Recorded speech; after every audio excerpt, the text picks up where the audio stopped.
Mirasee.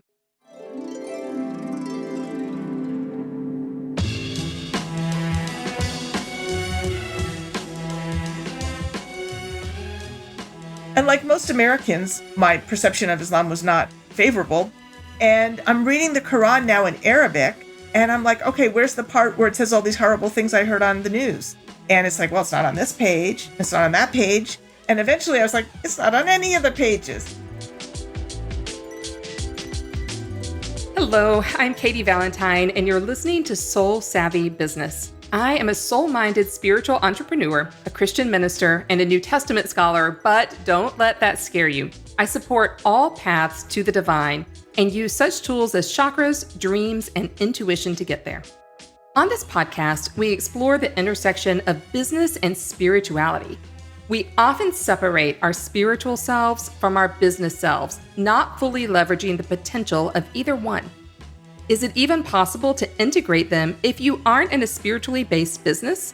This series aims to explore that and more. So keep listening as we illuminate the possibilities for living a life of ultimate freedom, peace, and abundance. Being a Muslim in America is not always easy, as you might imagine. Muslims suffer discrimination and suspicion, definitely heightened after 9/11, as Americans call the bombing of the Twin Towers in New York City in 2001. Yet, now more Americans than ever are learning about Islam and its diverse expressions. You may be surprised to find out that many ancient Greek and Latin writings, from Aristotle to Galen, survived and thrived in classical Islamic cultures, and we are indebted to Islam for their preservation. Our guest today is an American citizen who converted to Islam, and she is also a thriving business owner. Today, we're going to talk about that conversion, the interplay between her faith and business, and the challenges she has faced along the way. But first,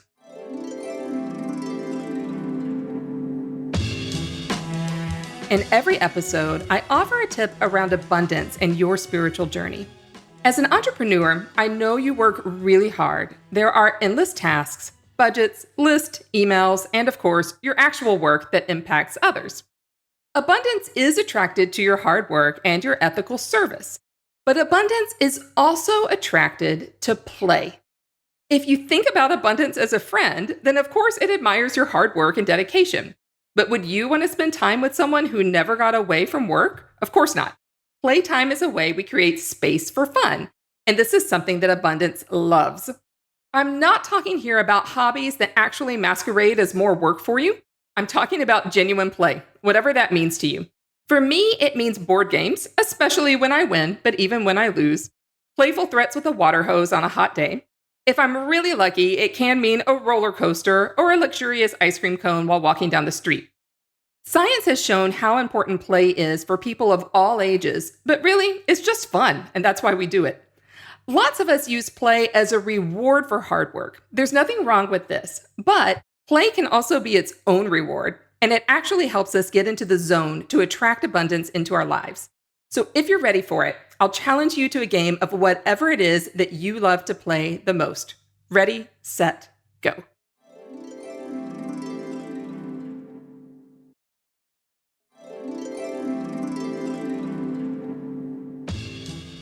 My guest today is a lifelong educator, Rebecca Cuevas.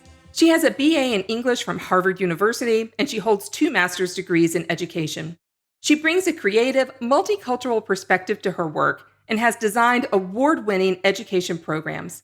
As the CEO of Learn and Get Smarter, she helps other educators plan and design their own impactful courses. Welcome to the show, Rebecca. Thank you so much, Katy. It's such an honor to be here. I'm so excited about our conversation, and I'm curious if anything resonated with you in the tip on the topic of play as related to abundance. I absolutely loved it. And, they say that if you love what you're doing, you'll never work a day in your life. And I think that that's so important. So many of us in this space, we literally are working 18 hours a day. But hopefully, if you're working 18 hours a day, you're actually enjoying most of those hours or all of those hours. And I've just been thinking how grateful I am for the amazing people that come to me and the work that they're doing I always say my mission is to support you in fulfilling your mission through teaching online. And it is play for me because I love doing it. And I mean, I figure elevating the definition of play too, because you're right. We tend to think of play as something frivolous, but really play, I'm guessing there's probably a Buddhist concept that I don't actually have in my brain awareness that I need. I don't know if you know the concept about play as a kind of divine attribute.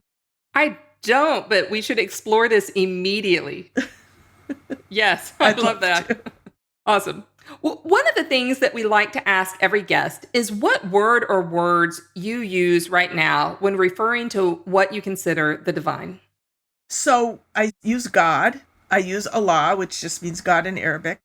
I use the overshadowing wisdom, your highest purpose, the overshadowing rain cloud of knowable things, which isn't exactly God, but is kind of the wisdom that comes from God, your higher alignment.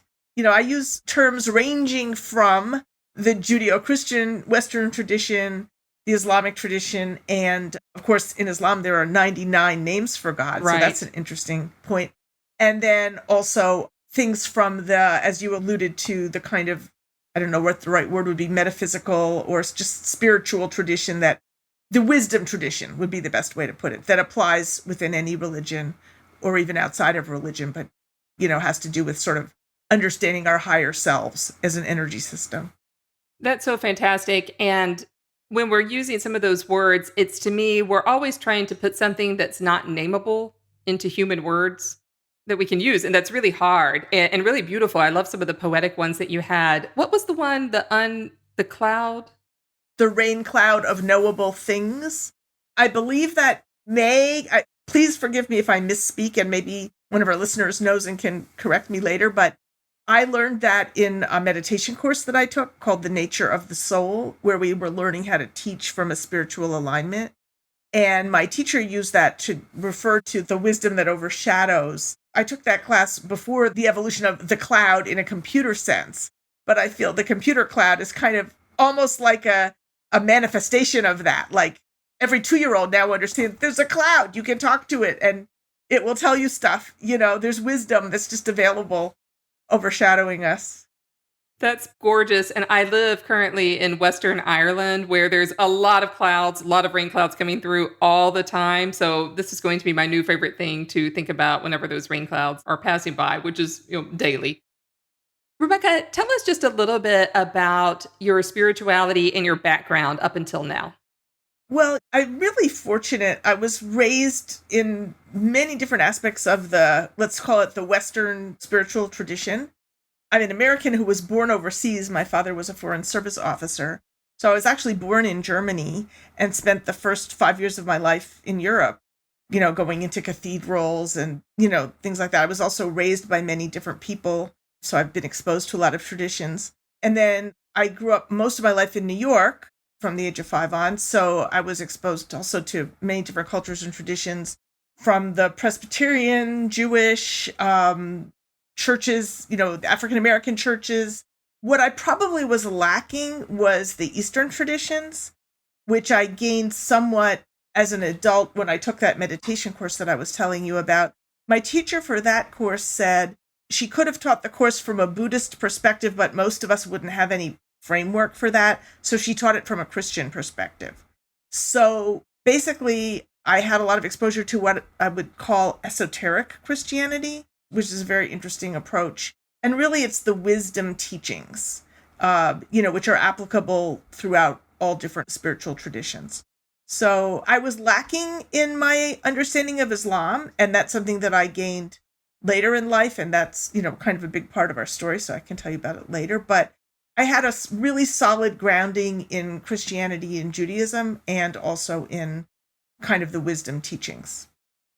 I love the way you frame wisdom teachings, and the way this was spoken to me is that the wisdom traditions among religions are like the treetops that connect teachings that are very similar, although they're rooted in their own traditions. And so I love that you were able to gain wisdom from these wisdom traditions in your own upbringing. Tell us a little bit about what you've held on to from this upbringing, if anything. Well, first of all, I love that. Thank you for sharing that visual metaphor about the tree. That's so beautiful, and I really love it. And that helps me understand a lot of things. What was coming to me as you were talking was that I wanted to acknowledge my father, may he rest in peace, who was really, both my parents were really great spiritual teachers. So, my father really taught me, he didn't use the tree analogy, but he taught me what you just said. Every time there was a holiday, say the winter solstice, he'd say, this is the time of year when, it's dark out and now the light is coming back and all the different cultures do this in different ways. And he would always tell us, different ways and then sort of guide us in his way.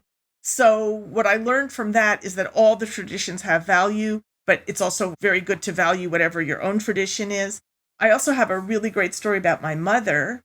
I don't know if it's appropriate to share it. It's my first memory, actually. Oh, we absolutely want to hear that.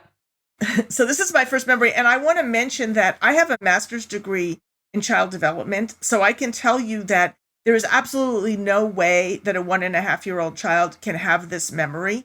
However, it's also my memory, and I remember it. So that tells you there's something about our understanding of child development that perhaps could be modified when we get further along in our scientific revolution development. So my first memory was we were in Germany and I was 18 months old and it was almost Christmas. And my mother made me a hard-boiled egg. And in the tradition of the 1950s, she put it in this adorable little egg cup. And it was a Santa Claus egg cup with a cute little hat to put on top of the egg, a Santa hat. And she drew the face. And, I just thought this was adorable. And then she sliced through it horizontally. And I could see the yellow yolk in the middle and the white rim outside. And I just burst out laughing because I realized that my mother was a great metaphysical teacher. And I got this joke or pun or whatever you want to call it, which was that the egg looked like the sun in the sky, S-U-N. And it was almost time for Jesus's birthday, peace be upon him.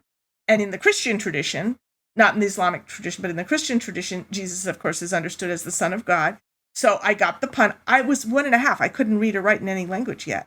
And I just thought this was brilliant. And I was laughing my head off. So that's my first memory in this life. I love that egg has been informing you for all of these years. Well, kind of update us between then and now and tell us about your spiritual or religious practice now.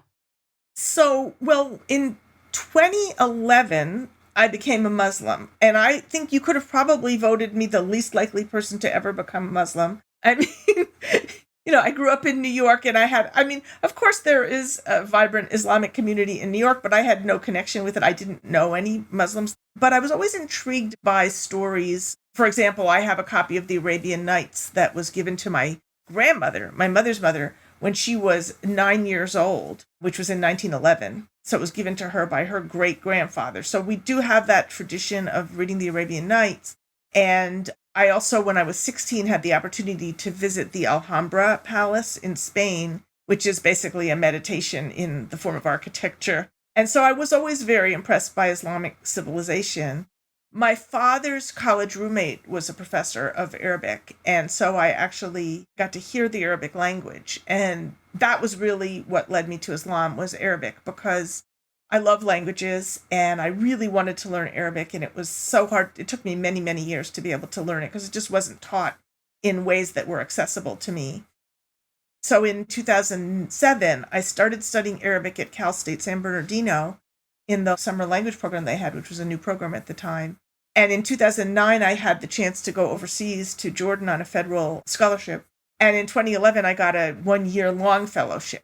And as part of my language school that I was at, which is the Qasd Arabic Institute, which is an amazing school for learning Arabic in Jordan, they have a program called Tajweed, which means Tajweed is an Arabic word that means making beautiful. And it's a way to learn Quranic recitation. And like most Americans, my perception of Islam was not favorable. And I'm reading the Quran now in Arabic, and I'm like, okay, where's the part where it says all these horrible things I heard on the news? And it's like, well, it's not on this page. It's not on that page. And eventually I was like, it's not on any of the pages. The Quran in any translation is not really the Quran. In order to really be the Quran, it has to be in Arabic. And so having the opportunity to really read the Quran in Arabic, I had this sort of visceral encounter with the Word of God. And, that is really what led me to become a Muslim, was the Quran itself. God speaking to me through the Quran.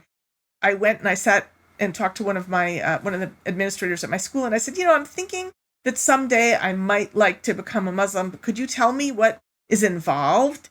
She started crying, Aw. Then she went and got all the other teachers. And so it was a very inclusive experience, quite a remarkable experience, very profound experience, and very loving experience. Oh my gosh, thank you for sharing that. I imagine that your community at home probably had quite a few questions.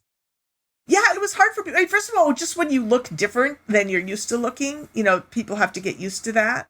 And so one of the things I did was start my Instagram. And, all of this was kind of happening when I was first starting to say, okay, I want to have an online business and an online presence. How do I do that? How do I show up? And especially, how do I show up as a newly Muslim female entrepreneur wearing a hijab? That was all new for me. So I started my Instagram page, which, really was just designed to be fun. And basically, I just posted my fashion looks every day. Whatever I was wearing that day, I just took a picture and posted it. I also would give my outfits names, like I think I have one called Cleopatra Goes to a Business Meeting, or, they have funny names. So it's me playing, God wants us to experience beauty and joy. I love that you led with that today, Katy, the play. That's what I'm doing. I'm playing. I'm saying, how can we be modest and express humility and submission to God's will, but in a way that is joyful and abundant and playful? I loved what you said in the beginning about integrating our spirituality in our business practice. And I think you're helping me find it as we're talking, which is that to create a form of play, that to be in the zone and the flow of whatever your own creative genius is, because my mission is to help people nourish and nurture their creative genius, and in a way that feeds others and that is inspired by the divine, not inspired by what can I get, but by what can I give. So, Rebecca, I love everything that you've just said. I'm reminded of when I was in the process of becoming ordained. I was given preliminary status as an ordained person within my denominational body, but I hadn't yet had the ceremony. And so I bought a clergy collar. But just as a woman clergy, it was important to give myself some kind of signature so people would understand who I was. I remember, oh my gosh, the first time I put that on, I thought, this feels very strange because it marked me differently than I had been marked before. Not quite the same as you wearing the hijab, but all of a sudden I thought, oh gosh, this is a signal. This is a signal to the world. And it kind of set me not apart, but people would ask about it. And then sometimes people would come up to me for prayer. And so that I love what you're talking about of wearing hijab and coming back and navigating your way in the world with this new identity. I love that you shared that. And I think that's really powerful, that insignia tell people who you are, which, can be dangerous. I mean, I know people who've been killed because they were wearing the wrong color hat in the wrong neighborhood. I hadn't really consciously thought of it before, but I think in a way, wearing the hijab fills that role for me as well. Like I once was swimming in the swimming pool at my health club and I had my burkini on, which is, it's an Islamic swimming suit. So it covers everything up. And somebody came up and started telling me that Allah wasn't God and so forth. So I said, this is a teaching moment. And I explained to them, there's many Christians who speak Arabic. And Allah is the word that's used in the New Testament. And Arabic-speaking Christians were some of the first Christians there were, in Iraq and so forth. And Allah just means God in Arabic. And I can't say for sure that it changed opinions, but I think that in a sense, when you put on your insignia or I put on my hijab, what we're saying is I'm standing up as a teacher and come to me if you want to learn something new. And sometimes even when people come in that oppositional way, they are coming because they want to learn something new. So we need to recognize that. Yeah, resistance indicates that there's something there. We can't always break through the resistance, but that the resistance is there means that something is waiting to be learned. There's an attraction. I wrote my first book, which is called Hello World, Meet Mother Rebecca, the autobiography of a fictional Victorian know-it-all. And somebody bought the book, read the book, and then wrote on Amazon, quote, "This is the worst book ever written," end quote. And I thought to myself, that's amazing. Like, they read all the books, right? And then I said, this is somebody who really wanted to get the message of the book, but wasn't quite able to. So they're frustrated, and I just said, let me just send love to this person, because I've had that experience myself. Many years before I became a Muslim, I walked into a location. There was some Arabic writing on the wall. And I had like this visceral negative reaction. And I thought, it's the protesting too much moment. It's like when you see something that you know is going to change your life and you're not quite ready to have your life changed yet, you can have that kind of resistant reaction. Oh, and yeah. So I think we have to make space for that for ourselves and our students. And as a teacher, we have to make a space for our students to go through resistance. If you see that resistance, it means that people are processing what you're saying and they're understanding that it means they have to change. And we all resist change. So to me, being a teacher is about creating a space for change and then supporting the change. That's such a profound educational and pedagogical insight. I'm so glad you said that because, as you can imagine, teaching as a Christian, teaching about metaphysics, some Christians hear the word chakra and of course all their alarm bells goes off and their resistance is really, really high. So thank you for identifying that resistance. That's beautiful. I'm so excited to share with you, one of the topics that I think a lot of my work involves, and I know yours does too, is that integration of different aspects of wisdom tradition. And some of the dichotomies that we've been taught are false dichotomies. There really is no separation. And I think that tree metaphor that you gave was really powerful in that way. If you only look at the separate branches, you might not understand they're part of the same tree. But if you can see the whole tree, you'll understand the greater whole. Well, that's beautiful. I did not come up with that analogy. I can thank Vallejo Christian Church and their series on mysticism that I attended, probably 12 or 15 years ago, who gave me that analogy. So thank you, Vallejo. If anyone from that church is listening, you know who you are. I can't remember exactly who said it. Women definitely have unique challenges as entrepreneurs, and we have to navigate around potential gender bias all the time. I personally encounter a lot of assumptions that are made about me based on my gender and also being an entrepreneur, but also being a clergy woman who guides people through metaphysical awakenings. A lot of people are shocked to find out that women can in fact be clergy, and that some clergy can be into things like chakras and also be passionate about queer identity and inclusion in the church. The resistance to all of these, as you can imagine, is really high, but it's definitely not all negative. My church in California allowed me to shepherd them just as I was, and they celebrated my identity and threw a party when I was ordained. They embraced transgender inclusivity, and they even began hosting Trans Awareness Week in partnership with our local Stonewall Community Center. They even embraced my woo-woo self without trying to change me. As an entrepreneur, I sometimes get resistance to all of these pieces of me through nasty comments online or emails to correct me from my sinful ways. You know what? Those people just are not my ideal clients. But more often, I get people who have really curious questions. Given my own experiences, I could imagine that being a Muslim female entrepreneur in America could be met with some resistance. So I asked Rebecca if she's had to deal with any preconceived notions or issues in her business surrounding her religion. I've really been very fortunate in the online space. I think it's possible that people are being repelled and I just never see them, which is good, right? But the ones that are coming to me are the ones that aren't put off, and so I've just been very blessed by the amazing people that have come to me of all different faiths and traditions. I have experienced some negativity, but it wasn't in terms of my business. Once as a consumer, I was looking at cars and I went into a car dealership and the assumption was made that I was probably illiterate, had no money, and didn't know anything about buying cars. That was definitely, that place didn't get my business. Right. I think that leads us really, really well actually into the next question, which is the Muslim community, or at least my perception of the Muslim community, is that it's very tight-knit and supportive, or at least has that potential. And I'm curious if you found being Muslim is beneficial to your being an entrepreneur. Well, I can't really separate them because I really became an entrepreneur and a Muslim at the same time. I don't think I would be an entrepreneur if I hadn't become a Muslim. We find women, innovators, and even business owners throughout Scripture and in Christian history too. They had to work within patriarchal systems in place at the time, and we still see creative thinking coming through in business.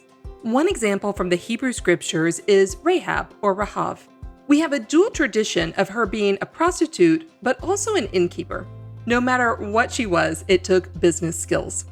We also see a woman like Deborah or Devorah, who doesn't own her own business, but uses entrepreneurial skills in her work as a prophet and a judge. In the Christian scriptures, Lydia is named as a woman who deals in purple dye, probably a highly exclusive trade, and Priscilla is a tent maker along with her husband Aquila. Catholic nuns have been innovative entrepreneurs for centuries, making jams, beer, or other goods to support themselves. Creative and ethical entrepreneurship and spirituality actually go hand in hand. As I was about to learn from Rebecca, Islam has a female entrepreneurial tradition as well. I have a very dear friend, Aisha Dani, who was born a Muslim and just has a lot of erudition. And one of the things that she taught me was that Islam has a strong tradition of entrepreneurship. If you think of Khadija, may God be pleased with her, who is the first wife of the Prophet Muhammad, peace be upon him, she was an entrepreneur. And she was also older than him, too.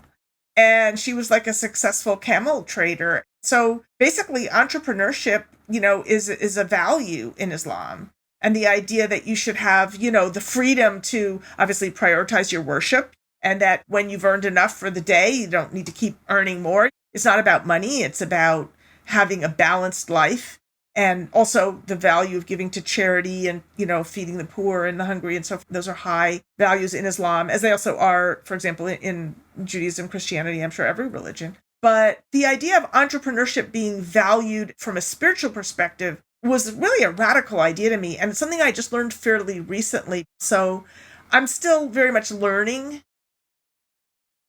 I feel like I'm trying to create a new business model for myself, because I know there's so many great business models out there and they're highly effective and they work, but they're not working for me, for what I'm trying to do. I feel like I need to create my own business model, just like I created my own course design model. A shout out to my namesake, Rebecca. Okay, it's actually an Arabic name, and it basically means yoga in the sense that it means a connection, like it's a companion.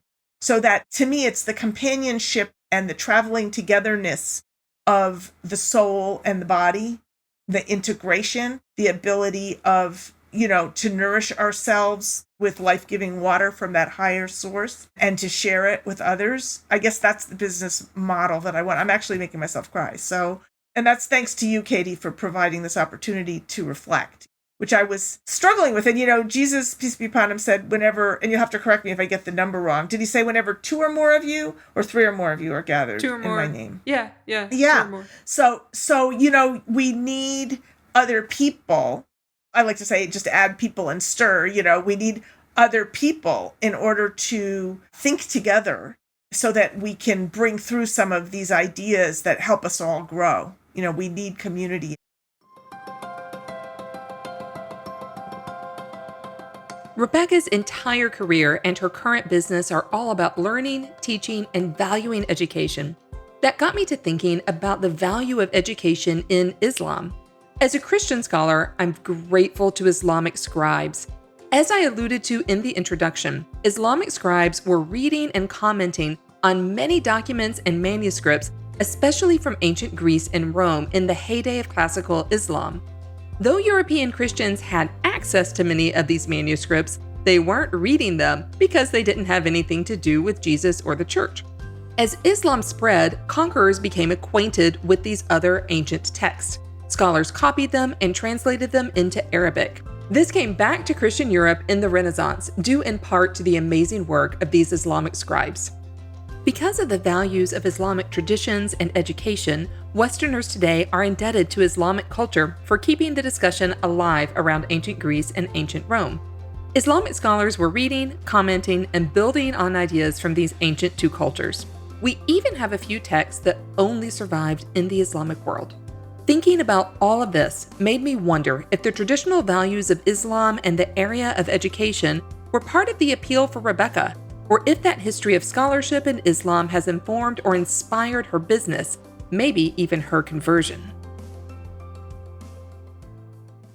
Wow. Such a great question. I feel like I could spend the rest of my life unpacking that question. So first of all, let me take it one piece at a time. Education. My son has described education as the family business. I mean, I'm the eldest daughter of the eldest daughter going back 4 generations. I'm a teacher. My mother was a teacher. My stepmother is an amazing teacher. My grandmother's a really good teacher. My father's a good teacher. So teaching is kind of a tradition that has been passed down. So it was never a doubt that I would be doing something to do with teaching. My conversion actually was in 2011, and I didn't actually found the business till 2015. So I would say it hasn't been so much specific to Islam. I think that the idea, it's more about the wisdom in general applicable in all the spiritual traditions I've been exposed to throughout my life.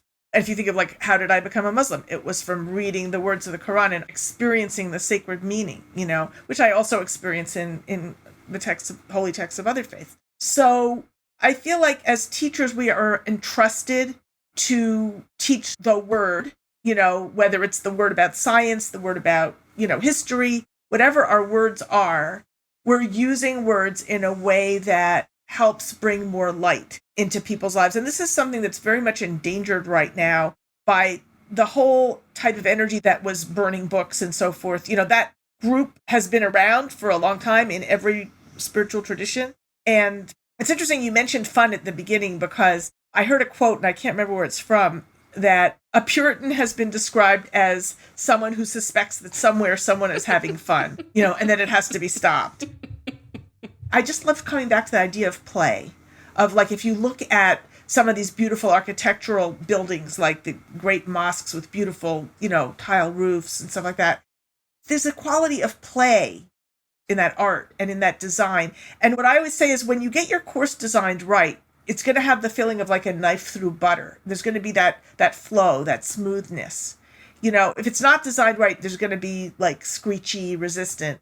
So I love the idea that we want to bring that quality of play into our work in a way that transmits the higher meaning that comes from that higher source, through our minds, to our hearts, to our community. To me, that's really how I understand my role as a person, as a teacher, as an entrepreneur, and as a spiritual person. Absolutely. Beautiful. Thank you. Tell us what it means for you to be in alignment spiritually. So being in alignment would be that you've created something that allows the higher purpose to shine through. Coming back to the tree metaphor too, a very beautiful verse in the Quran called the light verse, which talks about a tree that's neither of the east nor of the west, that shines with its own light, that fire hasn't touched it, but it's shining with its own light, like an inner light. Some people would describe that as analogous to the chakra system. Some people might think of it as the burning bush, that Moses saw. Certainly the brain and nervous system does look like a tree as well. I think being in alignment is when that tree is illuminated, when you see the light that comes from that tree and you're living by that light. That's gorgeous. Thank you for bringing that verse to our attention, because I know I'm not familiar with most verses from the Quran, and I imagine many listeners are not either. And that's a gorgeous one just to bring into our awareness. So, and I love bringing this alignment philosophy that you have with spirituality to course design and to illuminating for others as teachers and as entrepreneurs. 100% agree with you. Let's talk about money and abundance. Have your spiritual or religious beliefs ever influenced the way you think or feel about money and abundance? Oh gosh, that's such a powerful subject. I've been so blessed in my life. I mean, I was just born into a life where I never had to worry about money. And ironically, the only time I've ever had to worry about money, the year that I made 6 figures, and suddenly I had to worry about money. It took me 5.9 figures in expenses to get to the 6 figures in revenue. But then because I had profit, then I had to pay a lot more taxes, some other things. And it was so weird. To me, that focus seems to have been out of alignment. Before that, I never had to worry about money. So what I'm trying to do now is say, okay, that does not work. I cannot be focused on making money as a goal. It's never been a highly motivating goal for me. Obviously, we're all businesses. We need to make money. But my business is really, how can you make a difference with online courses? There's many people teaching how to make money with online courses, and they're doing a brilliant job of it. So that's not my area of expertise. But if I focus on that, it takes me out of alignment. Rebecca, this has been so fabulous. I'm so excited to share your experience with the listeners. But before we do wrap up, do you have any parting advice to share with our listeners? I would say that whether it's founding your business, creating a course, or just anything that you want to do in life, always start by staying receptive to the higher purpose. Why are you doing this? Anessa Collins, one of my students and colleagues, we wrote a series for LinkedIn. It's actually a series of articles. And we looked at that alone survival show and what it means in terms of mindset and in terms of what principles led to survival. And we're using survival as a metaphor for entrepreneurship because we're also alone as entrepreneurs often. And what we discovered was that being in touch with your why and being in alignment with your why for what you're doing is the single strongest factor that leads to success. I think when I've been out of alignment, it's because I tried to make myself in charge of the why. And that is just not the right attitude. It's certainly not an Islamic attitude. Islam means submission to God's will. So being receptive to that higher why and then causative in terms of what you create based on your receptivity, I think that is kind of the right positioning. That's beautiful. I know when I realized my kind of why, my purpose for why I do what I do, it made a huge difference. And that's the metaphysical practices that I incorporate actually led me to my calling, to my ordination, and now to my teaching. And I think without that, I probably would have actually left my faith tradition, and that wouldn't have been necessarily bad, but I'm really happy that I am where I am. So thank you for that, and I wholeheartedly confirm it. Rebecca, thank you so much for being here. What is the best way for people to find you? Well, they could go to my website, learnandgetsmarter.com. If they want to just see the Instagram, that's kind of fun. Just Mother Rebecca. Lovely. Thank you. I'm Katy Valentine, and you've been listening to Soul Savvy Business. Soul Savvy Business is part of the Mirasee FM podcast network, which also includes such shows as Just Between Coaches and Once Upon a Business. This episode was produced by Cynthia Lamb. I wrote this episode with Melissa Deal and Cynthia. Melissa assembled the episode. Danny Eny is our executive producer, and post-production was by Post Office Sound. To make sure you don't miss great episodes coming up on Soul Savvy Business, follow us on Apple Podcasts, Spotify, or wherever you're listening right now. And if you liked the show, please give us a starred review. It is the best way to help us get these ideas to more people. Thanks, and we will see you next time.